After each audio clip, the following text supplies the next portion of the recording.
كابتن علاء يمكن قريت لك برضو تصريحات ان انت ما اتبسطتش من اللي عمله رمضان صبحي في مباراه القمه بوقفته على الكوره.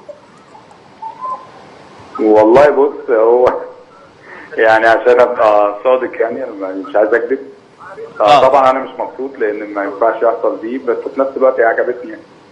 هي عجبتك؟ وانت عجبتك من حيث انما طبعا اتشدت رقبته فيها وهيتخصم منه مبلغ يعني. بس هي عجبتك فنيا يعني. يعني هو يعني الحدث نفسه يعني. طبعا ما ينفعش الكلام ده يعني خالص.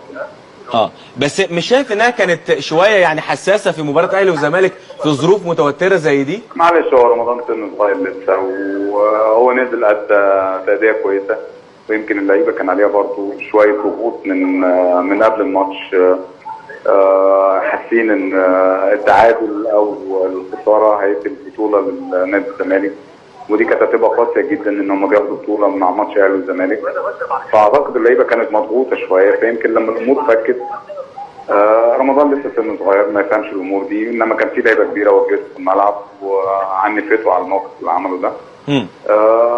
انما برضه يعني دي بتبقى ودن يعني بسيطه كده، واعتقد ان رمضان يعني بيزيد يوم بعد يوم ورجله بتتقل مع الفرقه واسمه بيكبر مع الفرقه، واعتقد ان رمضان الفتره الجايه هيبقى نجم مصر الاوحد. نجم مصر الاوحد؟ او نجم مصر الاول. انا شايف ان اللعيب ربنا يكرمه يعني 17 سنه، عنده الامكانيات كلها اللي تسمح انه يلعب في اي حته في العالم. في اي حته في العالم، وعلشان كده انتوا ما تسرعتوش في قبول عرض روما. بالظبط كده يعني. هو انت لو عرض روما ده جه بناء على يعني هو رمضان بدا يلعب في انتظام لما بدا الكابتن فتحي.